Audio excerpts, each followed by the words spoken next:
So we had Monty on a few months ago, and he had said, the right before the Sam Stout trilogy kind of came into play, that you two had parted ways, and it was, in his words, partly in part due to the fact that he opposed, the third fight taking place.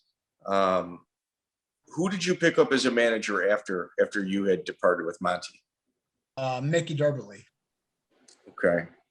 And how was your experience with him? Yeah, good. We had a couple of issues with some of the guys that are supposed to pay for sponsorships, but everything else was smooth.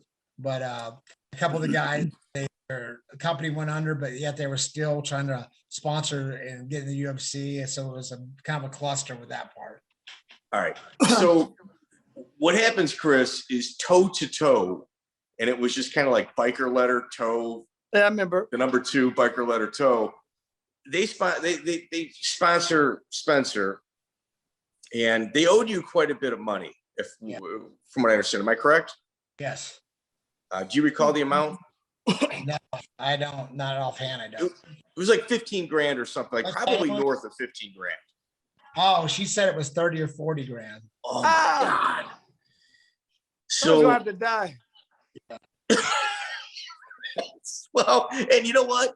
You're talking to a guy from the right camp to make that happen. You know what I mean? He's up in Iowa, and that's not far enough of a distance, not to make that happen.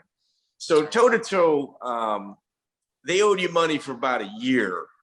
And did you ever hear from them at all, or did they just kind of blow you off?